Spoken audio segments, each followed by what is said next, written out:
मित्रांनो, लग्नानंतर होईलच प्रेम या मालिकेच्या आजच्या भागामध्ये काव्या नंदिनीच्या रूममधून बाहेर येते।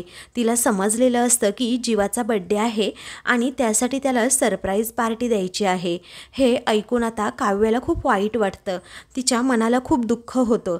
ती तशीच जिन्यावरून जीवाचाच विचार करत करत चाललेली असते। समोरून आता जीवा येतो, दोघांचंही लक्ष नसल्यामुळे आता एकमेकांना त्यांची धडक होते। मग दोघेही एकमेकांकडे पाहतच राहतात। त्यानंतर जीवा काव्याकडे दुर्लक्ष करून निघालेला असतो, तेव्हा काव्या त्याला अडवते, त्याचा हात पकडते आणि म्हणते, अहो थांबा की नंदिनीचे जीवा। तर आता जीवाला असं म्हटल्यामुळे धक्काच बसतो आणि तो आता खूप घाबरतो, इकडे तिकडे पाहू लागतो की इथे कोणी नाही ना याची भीती त्याला वाटू लागते। मग त्यावेळी तो स्वतःचा हातच सोडवून घेतो आणि जरा घाबरलेलाच असतो। तेव्हा काव्या विचारते, काय हो, काय झालं नक्की? असं सतत अचानक तुम्ही पळण्याच्या घाईत का असता? मला कळतच नाही, असे सतत माझ्यापासून दूर दूर का पळताय? जीवा म्हणतो, हे बघ जरा ना हळू बोल, उगीच सीन क्रिएट करायचा नाहीस। तेव्हा काव्या म्हणते, ठीक आहे हळूच बोलते, पण थेट ना मी मुद्द्याचंच बोलते। काय मग बड्डे बॉय, उद्या रात्री 12 नंतर बड्डे आहे ना तुमचा? तेव्हा जीवा विचारतो, हो मग बड्डे आहे तर? तेव्हा काव्या म्हणते, काही नाही, आत्तापर्यंत दरवर्षी मी तुझा वाढदिवस जसा साजरा करत होते ना, तुला केक पाठवायचे, तुझ्यासाठी बुकेसुद्धा पाठवायचे आणि तुझ्या फेवरेट जिमी कुकीज त्यासुद्धा मी तुझ्यासाठी बनवून आणायचे, तसंच मी ह्याही वर्षी नाही करणार, असं म्हणून ती जीवाला जबरदस्त धक्काच देते। तर जीवा तिच्याकडे पाहतच राहतो। मग त्यानंतर काव्या ही म्हणते की हे बघ, आधीसारखी काव्या राहिलेली नाही आता, कारण या सगळ्या गोष्टी आधीसारख्या कशाला, मग काहीतरी ट्विस्ट असला पाहिजे ना रे जगण्यात। तेव्हा जीवा आश्चर्याने विचारतो, आता कसला ट्विस्ट आणि काय? मग काव्या म्हणते, हो सांगते की सांगते। अरे जीवा, काय आहे ना, लोकांना मी अशी सतत कटकटी, चिडकी आणि सतत आरडाओरडा करणारी एक कंप्लेंट बॉक्स वाटते, पण आता मी असं नाही होऊ देणार, अजिबात नाही होऊ देणार। तर हे बघ जीवा, तू आता मला सांग, लोकांना जर आपल्याबद्दल माहीत असतं तर ते काय म्हणाले असते? अगं काय हे काव्या, तू का सहन करतेस इतकं सगळं? आणि कशाला हवंय तुला पार्थ सोबतचं लग्न? बिचाऱ्या त्या पार्थनाही त्रास आणि जीवाची फरफट कशाला, हो ना, असा ती जीवाला प्रश्न करते। अगं काव्या, आत्ताच्या काळातली मुलगी आहेस तू, असा तुकडा पाड आणि पुढे जा, पण मी आता तेच करणार, अशी धमकीच ती आता जीवाला देते। त्यामुळे जीवाला धक्का बसतो आणि तो खूपच घाबरतो, इकडे तिकडे पाहतो, कुणी ऐकलं तर नसेल ना विचार करत तो काव्याला जरा शांत राहायला सांगतो। तेव्हा तो विचारतो, एक मिनिट, म्हणजे नक्की काय करणार आहेस तू? तुझ्या डोक्यात नक्की काय चाललंय?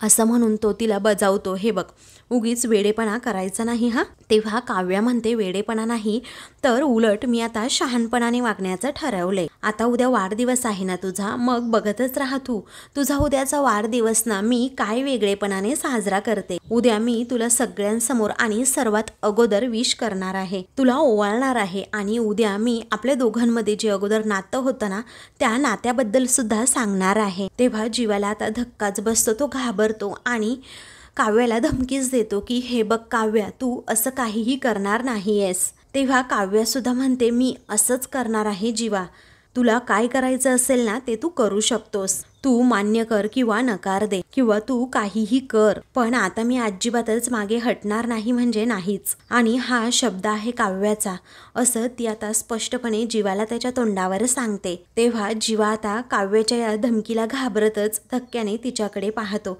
कारण जर आमच्या दोघांमध्ये अगोदर काय नातं होतं हे सांगितलं तर घरातील सर्वांना किती धक्का बसेल आणि घरातील सर्वजण किती दुखवतील याचा विचार आता जीवा करू लागतो। त्यानंतर आता ती तेथून जायला निघते, तेव्हा जीवा तिचा हात पकडतो। मग आता तो अगदी हक्कानेच तिचा हात पकडतो, तेव्हा काव्य त्याच्याकडे पाहतच राहते। मग जीवा हळूच हात सोडतो आणि म्हणतो, हे बघ जरा विचार कर आणि डोकं शांत ठेव, मी तुला रिक्वेस्ट करतोय, असं काहीही करू नकोस प्लीज प्लीज, कारण तुझी आई आजारी आहे, नंदिनी सुद्धा आत्ताच केवढ्या मोठ्या संकटातून बाहेर आली आहे आणि हे सगळं जर तू सांगितलंस तर पार्थदादाला केवढा मोठा धक्का बसेल आणि घरातल्यांना किती मोठा धक्का बसेल, अगं समजतंय का तुला? तेव्हा काव्य हसते आणि म्हणते, अरे वा जीवा, क्या बात है, अरे सगळ्यांची काळजी आहे की तुला. आणि काय बोललास आत्ता तू? याला काय वाटेल, त्याला कळलं तर यांना काय वाटेल. पण या सगळ्यात ना काव्या कुठेच नाहीये असं ती रागा वैतागाने त्याला म्हणते. आहे का नाही ना असा ती त्याला जाब विचारते आणि म्हणते, अरे तू गेल्या 1 महिन्याभरामध्ये ना सगळ्यांचा विचार केलास, परंतु काव्याचा एका क्षणाचा देखील विचार केला नाही. आणि मला काय वाटतं याचा विचार केलास का तू? अरे ते बिचारे पार्थ माझ्याशी एवढं चांगलं वागतात तरीही मी त्यांना सारखी हाडतूड करत असते. आणि तू काय करतोस? तू तर हे सगळं मान्य केलंस की, असं म्हणून त्याच्या बेडरूमकडे ती बोट करते. अरे चांगला चाललाय तुझा आणि माझ्या नंदिनी ताईचा संसार, माझी बायको, माझा अभिमान, असं म्हणून ती जीवाचं मागचं पुढचं सगळं काही कारस्थान काढते आणि म्हणते, फक्त मला पार्थ सोबत बघितलं की तुला मिरची झोंबते हो की नाही, असं म्हणून ती हसते आणि म्हणते, हे म्हणजे असं झालं ना, मान्यही करायचं नाही आणि मोकळंही व्हायचं नाही. ते म्हणतात ना, मला मोगऱ्याचा गजराही हवाय पण हातात असलेलं चाफ्याचं फूल काही सुटत नाही, असा ती जीवाला जबरदस्त टोमणा मारते. तर जीवा आता आश्चर्याने आणि अगदी डोळे वटारूनच तिच्याकडे पाहतो, कारण काव्य आता जे काही बोलत असते ना ते अगदी खरं खरं बोलत असते आणि जीवाला त्या सगळ्या गोष्टींची जाणीव करून देत असते. त्यानंतर त्याला राग येतो आणि तो रागातच म्हणतो, हे बघ. मग काव्य एक शब्द देखील तोंडातून काढू देत नाही. ती म्हणते, अरे बघतेच रे, मी बघतेच आहे ना. अरे इनफॅक्ट यू नो जीवा, लोकांना जर आपल्याबद्दल माहीत असतं ना तर लोक ना तुला डबल स्टँडर्ड म्हणाले असते, समजलं. तेव्हा त्याला राग येतो आणि तो विचारतो, काय मी डबल स्टँडर्ड आहे मी? मग आता ती स्पष्टपणे म्हणते, हो आहेच तू डबल स्टँडर्ड. पण काय झालं आता? अरे त्रास झाला ना तुला, मेल इगो दुखवला गेला ना तुझा लगेच. अरे काय चाललंय काय तुझं जीवा, मला कळतच नाही. मला पार्थ बरोबर बघितलं की मला सारखा सारखा टोमणे मारतो, पण नंदिनी ताईला तुझी तू बायको म्हणतोस. किती कन्फ्युज्ड आहे रे जीवा तू स्वतःच. एकाच वेळी दोन्हीही दगडांवर पाय ठेवला आहेस तू, एकच काहीतरी निवड ना, अशी ती खूपच रागात त्याला म्हणते. मग आता तो म्हणतो, एक काहीतरी निवडू का? अगदी मस्तच हा. अगं तू काव्य आहेस ना म्हणून हे सगळं बोलायला ना तुला सोपं जातंय. अगं कधीतरी ना जीवा बनून बघ, मग तुला कळेल की माझं काय होतंय आणि मी कशातनं जातोय. तेव्हा काव्य म्हणते, हो आवडेल ना, मला खरंच आवडेल मला जीवा. जर मी जीवा झाले तर सर्वात अगोदर मी सगळ्यांना आपल्याबद्दल सांगेन आणि इनफॅक्ट सांगितलं सुद्धा असतं. पण सॅड, मी जीवा नाहीये ना, मी तर काव्य आहे. पण हीच काव्य आता तुला सांगतेय जीवा की तुझी वेळ ना आता संपली आहे. आता सगळ्या गोष्टी मी फक्त आणि फक्त माझ्या पद्धतीने करेन, कारण उद्या वाढदिवस जरी तुझ्या एकट्याचा असेल ना तरी ही गिफ्ट दोघांनाही मिळणार आहे. असं म्हणून ती जीवाकडे अगदी नजर रोखूनच पाहते.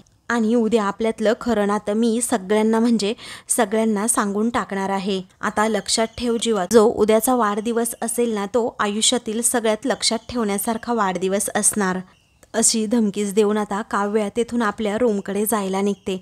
तर जीवा आता खूप घाबरतो. काव्याचं बोलणं त्याला आठवत असतं आणि तो आता तिकडे जाणाऱ्या काव्याकडे खूप वेळ पाहतच राहतो. तर दुसऱ्या दिवशी आता जीवा हा झोपेतून उठतो पण त्याला चैनच पडत नसते, कारण काव्याने त्याला आज धमकीच दिलेली असते की काहीही झालं तरी आपल्या दोघांच्या नात्याचं सत्य मी सर्वांना सांगणारच आहे.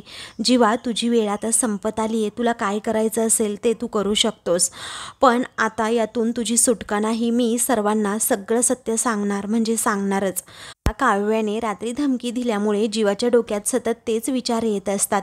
तो खूप घाबरलेला असतो. तो म्हणतो, नक्की ही काव्या काय करणार आहे कळतच नाही आणि आमच्या दोघांमधलं नातं सर्वांना ती कसं एक्सपोज करणार, म्हणजे तिच्याकडे काही पुरावे आहेत का असा तो विचार करतो. आता पुरावे कुठे, तर पनवेलच्या फार्म हाऊसमध्ये आहेत, पण तिकडे कुणी जाण्याचा प्रश्नच येत नाही.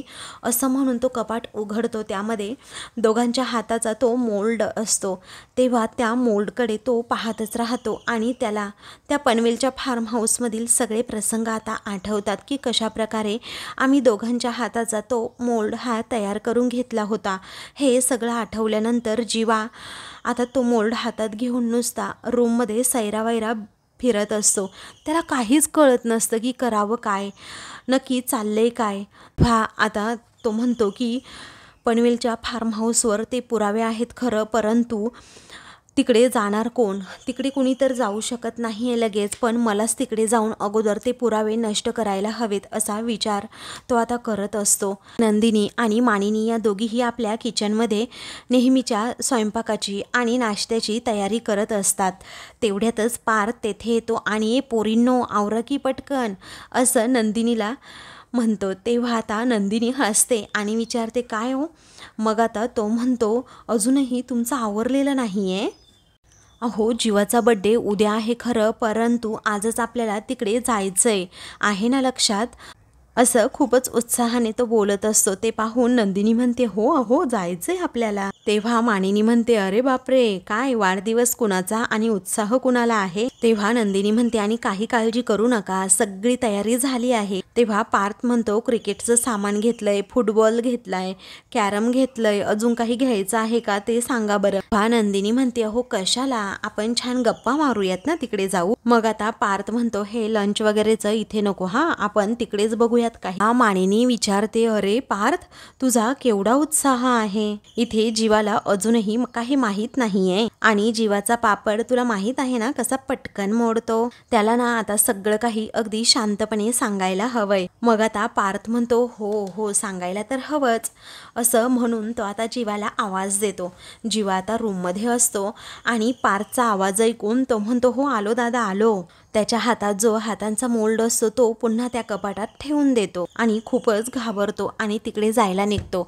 इकडे मानिनी म्हणते अरे पार्थ मगापासून आम्ही हाका मारतोय त्याला, पण तो इकडे यायला काही मागत नाहीये. तेव्हा नंदिनी हसते आणि म्हणते अहो आई आंघोळीनंतर त्यांना आवरायला किती वेळ लागतो हे माहीतच असेल ना तुम्हाला. पार्थ म्हणतो हे आम्हाला तर माहिती आहे, पण तुम्हालाही माहीत झालं असेल एवढ्या दिवसांमध्ये. तेव्हा मानिनी विचारते काय रे तुझी बायको कुठे आहे? तो आता आपल्या छातीवर हात ठेवतो आणि म्हणतो माझ्या हृदयात आहे. मग या दोघीही हसतात. तेव्हा आता कुठे आहे? अरे खरंच सकाळपासून दिसली नाही ना म्हणून विचारती असं मानिनी म्हणते. तेव्हा तो म्हणतो किचनमध्ये असेल असं म्हणून तो इकडे तिकडे बघतो, काव्याला शोधू लागतो मुद्दामच. मग मानिनी म्हणते उजेड, अरे तू काव्याला बघितलंय का कधी किचनमध्ये, आणि तेही इथे किचनमध्ये आमच्याबरोबर? तेव्हा आता पार्थ म्हणतो त्या बेडरूममध्ये सुद्धा नाही आहेत म्हणून म्हटलं की त्या इथे असतील. तेव्हा आता नंदिनी म्हणते अरे बापरे ती किचनमध्ये पण नाही आहे आणि बेडरूममध्ये पण नाही आहे म्हटल्यानंतर आहे कुठे ही मुलगी असं म्हणून नंदिनी जरा घाबरतेच. तेव्हा काव्य आता तेथे येते आणि मानिनी समोर जाऊन उभे राहते. म्हणते की मी ना मंदिरात गेले होते. तेव्हा हे तिघेही अगदी कौतुकानेच तिच्याकडे पाहतात. मानिनीला ती प्रसाद देते. तेव्हा आता मानिनी विचारते काय ग काव्या तू मंदिरात गेली होतीस? मग आता काव्या म्हणते हो काकू अहो मी मंदिरातच गेले होते, आणि असं म्हणतात ना जर महत्त्वाचं काही काम असेल, जर ते काम खूप इम्पॉर्टंट असेल तर अगोदर देवाचे आशीर्वाद घेऊन यावेत म्हणूनच मी गेले होते. मग नंदिनी विचारते काय ग काव्या असं कुठलं महत्त्वाचं काम आहे? तर काव्याला समोर जीवा दिसतो, कारण जीवा तिथे आलेला असतो. तर काव्या जीवाकडे आता खूपच प्रेमाने आणि हसत पाहू लागते. तेव्हा काव्याचा आता सूरज बदलतो. ती म्हणते आहे एक महत्त्वाचं काम आणि खूप दिवसांपासून ते काम सुद्धा रखडलंय आणि आज नक्कीच त्याचा निकाल लागेल. तेव्हा जीवा आता खूपच घाबरतो आणि काव्याकडे खूप वेळ पाहतच राहतो. नंदिनी विचारते अगं पण असं कुठलं काम रखडलंय ते तरी सांग ना. तेव्हा काव्या म्हणते हो हो सांगते ना असं म्हणून ती आता नंदिनीला प्रसाद देते आणि म्हणते हे बघ ज्यावेळी ते काम होईल ना त्यावेळी मी तुम्हा सर्वांनाच सांगणार आहे. पार्थ सुद्धा आता पुढे येतो. तर काव्या त्याला प्रसाद देते आणि जीवाकडे पाहतच म्हणते जोपर्यंत ते काम होत नाही ना तोपर्यंत मी कुणालाही काहीही सांगणार नाहीये. मग आता असं म्हणून ती जीवाकडे पाहते. तेव्हा जीवाला खूपच भीती वाटू लागते. तर आता काव्या जीवाजवळ जाते पण जीवा तिथून जातो. तो हॉलमध्ये येऊन उभा राहतो. त्यावेळी काव्या म्हणते जीवा, मग जीवा थांबतो. तेव्हा ती त्याला आता प्रसाद देऊ करते आणि म्हणते घे की प्रसाद. तर जीवा अजूनच घाबरतो. त्याला काही सुचतच नसतं की नक्की काय करावं आता या काव्याला, आणि ही नक्की कोणता बॉम्ब फोडणार आहे कळतच नाही. असा कोणता पुरावा दाखवणार आहे आमच्या प्रेमाचा. ती पुन्हा पुन्हा जबरदस्तीने त्याला प्रसाद घ्यायला सांगतेच. मग तो हातात प्रसाद घेतो आणि तिच्याकडे पाहत नाही. मग आता ती म्हणते ज्यावेळी जीवा मी हे सांगेन ना त्यावेळी तुलाही नकार देता येणार नाही म्हणजे नाही. तेव्हा आता जीवा पुन्हा एकदा धक्क्यानेच काव्याकडे पाहतो. त्याला जाता काही सुचत नसतं. कारण काव्याने तशी त्याला धमकीच दिलेली असते. तर दुसरीकडे मानिनी पार्थला म्हणते, काय रे पार्थ चाललंय तुझं? कारण पार्थ हा सारखा त्या प्रसादाकडे पाहतच राहतो, कारण काव्याने त्याला दिलेला असतो म्हणून. मानिनी हसते आणि म्हणते, अरे खाऊन घे की तो प्रसाद आता. काय झालंय काय, एवढी खुश आहे काव्य आज? मग पार्थ हसतच म्हणतो, काय माहीत, यांनीच काहीतरी जादू केली असेल आपली. मग आता नंदिनी म्हणते, मी आणि काहीतरी जादू? नाही बाबा, कारण मी स्वतः सरप्राईज आहे आणि मला असं वाटतंय ना, माझ्यावर हल्ला झाल्यापासून ती जरा हळवी झाली. तेव्हा मानिनी म्हणते, तुम्ही जीवाचा बड्डे साजरा करायला जाताय, सगळं काही अगदी छान होणार आहे. पार्थ म्हणतो, हो. इकडे आता काव्य विचारते, काय मग बड्डे बॉय? ताईने सांगितलं मला की उद्या तुमचा वाढदिवस आहे. तेवढ्यातच तेथे सर्वजण येतात. मग काव्या म्हणते, काय मग, कुठे पार्टी देताय तुम्ही आम्हाला? तेव्हा आता जीवा हा सगळ्यांकडे पाहतच राहतो. मग आता पार्थ म्हणतो, अरे सांग जीवा, काव्या काय विचारतायत? मग आता जीवा म्हणतो, नाही, खरं तर मला स्वतःचा बड्डे सेलिब्रेट करण्याची गरजच नाहीये आणि मला तसं आवडत सुद्धा नाही, तशी तर येतच राहतो. मग काव्या म्हणते, हो बड्डे दरवर्षी येतो हे बरोबर आहे, पण आमचे बाबा काय म्हणतात माहितीये, बड्डेच्या दिवशी आपण काय स्पेशल करतो त्यावरूनच ठरतं आपलं अख्खं वर्ष कसं जाणार आहे ते, हो की नाही ग ताई? तेव्हा नंदिनी म्हणते, हो असंच असतं अगं. मग आता ती जीवाला विचारते, जीवा उद्या काय काय प्लॅन केला आहे आम्हाला तरी सांगा. तेव्हा आता सगळ्यांनीच आता जीवाला प्रश्न विचारलेला असतो, त्यामुळे आता त्यालाच काय उत्तर द्यावं कळत नाही, कारण काव्याने अगोदरच खूप मोठा बॉम्ब टाकलेला असतो. तेव्हा मानिनी म्हणते, अगं तोच त्याच्या बड्डेचं काय प्लॅनिंग सांगणार आता? दरवर्षी तो वेगवेगळ्या मित्रांना घरी बोलवतो आणि मग पार्टी करतो. मागच्या वर्षी ना ऑफिसमधले सगळे कलिक आले होते त्याचे. तेव्हा नंदिनी विचारते, अच्छा अच्छा, के ग्रुप का? तेव्हा आता काव्या आणि जीवा हे दोघेही एकमेकांकडे धक्क्यानेच पाहतात. तेव्हा आता पार्थ विचारतो, तुम्हाला कसं माहीत? त्यावेळी नंदिनी म्हणते, अहो यांनीच सांगितलं होतं मला. मग काव्या अजूनच रागात जीवाकडे पाहू लागते. तर जीवा सांगतो की मी यावर्षी ना जरा बाहेर जाणार आहे. दरवर्षी अशी मजा येत नाही नुसतं घरीच बड्डे साजरा करण्यासाठी. त्यावेळी आता नंदिनी म्हणते, नाही हां. मग पार्थसुद्धा म्हणतो, गप्प बस रे, अरे आता तुझं लग्न झालंय, दरवर्षीचं वेगळं होतं, आता तुझी फॅमिली आहे, त्यामुळे तू फॅमिलीला सुद्धा घेऊन जायचं, म्हणजे नंदिनीला. त्यावेळी नंदिनी म्हणते, म्हणूनच आम्ही तुमच्यासाठी अगदी छान प्लॅन केलाय. तेव्हा जीवा घाबरतो आणि म्हणतो, काय प्लॅन? म्हणजे नको नको, मला काहीच प्लॅन वगैरे नको, आणि घरी तर काही प्लॅन वगैरे करायचाच नाही, मला ना जरा बाहेर जायचंय. तेव्हा काव्या म्हणते, अगदी बेस्ट आहे ना मग, कारण ना आपण बाहेरच जातोय. तेव्हा नंदिनी आणि पार्थ दोघेही हसतात. जीवा आता विचारतो, आपण म्हणजे नक्की कोण? तेव्हा मानिनी म्हणते, घाबरू नकोस एवढा, अरे आपण म्हणजे तुम्ही चौघे जण, नंदिनी, जीवा देशमुख, त्याचबरोबर पार्थ देशमुख आणि काव्या, तुम्ही चौघेच जण जात आहात. हे ऐकून आता जीवाला धक्काच बसतो आणि तो काव्याकडे पाहतच राहतो. तर सर्वजण त्याच्याकडे पाहून हसतात. जीवाला आता खूपच घाबरला आहे हे पाहून काव्या त्याच्याकडे पाहतच राहते आणि अजून हसते. दुसरीकडे रम्या वसूला विचारते, काय गाई, म्हणजे जीवाचा बड्डे आपण सर्वांनी मिळून फार्म हाऊसवर साजरा करायचा आहे? तेव्हा वसू म्हणते, हो पण आपण सर्वांनी मिळून नाही हां, फक्त जीवा, काव्या, नंदिनी आणि पार्थ हे चौघेच तिकडे जाणार आहे आणि त्यांच्याबरोबर मिथून असणार आहे. तेव्हा रम्या हसते आणि विचारते, काय? अगं म्हणजे जेव्हा हे प्लॅनिंग सुरू होतं तेव्हा तर मी काव्याच्या रूममध्ये होते आणि तुम्ही कुठे होतात सगळे? इथे घरी तर 1 मंथ ॲनिव्हर्सरीच्या सेलिब्रेशन वेळी चांगले तमाशे करून झाले आहेत, आता तिकडे फार्म हाऊसवर सुद्धा तमाशे करणार का? त्यानंतर ती पुन्हा विचारते, तू मानिनी मामीच्या रूममध्ये होती की काय बड्डेचं प्लॅनिंग सुरू होतं तेव्हा? तेव्हा वसू म्हणते, अगं नाही, आता माझ्याच सांगण्यावरून त्यांनी 1 मंथ ॲनिव्हर्सरीचं प्लॅनिंग केलं होतं ना, आणि त्या दिवशी रात्री काय झालं तर महाभारत घडलं, आणि तुला काय वाटतं की आता ते मला बोलवतील का आणि मी जाईन? तेव्हा रम्या विचारते, पण तुला कळलंच कसं? मग आता वसू म्हणते, अगं मंजू, कारण मिथुनने अतिउत्साहात येऊन आपल्या मंजूला सगळं सांगितलं आणि आपल्या मंजूच्या पोटात एक गोष्ट सुद्धा मला सांगितल्याशिवाय टिकत नाही. ती लगेचच माझ्याकडे आली आणि मला सगळं सांगितलं. ती काय म्हणाली माहितीये, आज दुपारनंतर सगळेजण फार्म हाऊसला जाणार आहेत आणि उद्याचा अख्खा दिवस तिकडे घालवणार आहेत आणि मगच घरी परत येणार आहेत. आता रम्या तू तयार हो, असं म्हणून वसू कपाटाजवळ जाते. तेव्हा आता रम्या विचारते, अगं मी कशाला तिकडे जाऊ? त्यावेळी तू वेडी आहेस का? अगं पार्थ तिकडेच असणार आहे ना आता. एक काम कर, तू तिकडे जा आणि पार्थ व काव्यावर नजर ठेव. मी मानिनीला जाऊन सांगते की रम्या सुद्धा त्यांच्याबरोबर जातीये, कारण तिला चेंज हवाय. असं म्हणून वसू ताडताड निघालेलीच असते. त्यावेळी रम्या आता पळत जाते आणि तिच्या आईला थांबवते. म्हणते, 1 मिनिट आई. आणि म्हणते, हे बघ मामीला तू काहीही सांगायचं नाही आहेस. वसू विचारते, अच्छा म्हणजे तू डायरेक्ट तिकडे जाऊन त्यांना सरप्राईज देणार आहेस का? तेव्हा रम्या विचारते, काहीतरीच काय आई, मी कशाला जाऊ उगीच त्यांच्या मागे मागे. हे बघ आई, मी रम्या आहे रम्या. या असल्या लो स्टँडर्ड गोष्टी तर कधीच करत नाही. मुळात ना मी तिथे जाणारच नाही. त्यांना जायचं असेल तर जाऊ दे, कारण मला या असल्या फालतू गोष्टींमध्ये अजिबातच इंटरेस्ट नाही. तेव्हा वसू म्हणते, वेडी आहेस का तू रम्या? जर तिकडे गेली तर त्यांचा बड्डेचा अख्खा बट्ट्याबोळ करून टाकशील, म्हणजे बड्डे चांगला सेलिब्रेट होणार नाही.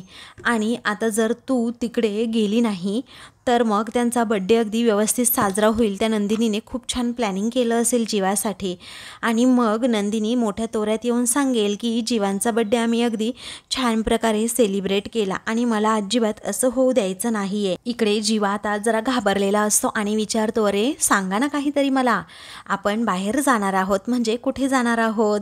तेव्हा काव्य हसते. मग सगळेजण एकत्रच म्हणतात, फार्म हाऊसवर. असं म्हटल्याबरोबर जीवाच्या चेहऱ्यावरचा रंगच उडतो. तो थोडा हसतो आणि विचारतो, म्हणजे जवळचं कुठलं फार्म हाऊस तुम्ही बुक केलंय का? तेव्हा पार्थ हसतो आणि म्हणतो, जीवा अरे जवळचं कुठलं कशाला, दुसऱ्यांचं कशाला, आपलं पनवेलमध्ये एवढं छान फार्म हाऊस आहे, तेथे जायचं आहे आपल्याला, आणि तू असं का बोलतोस?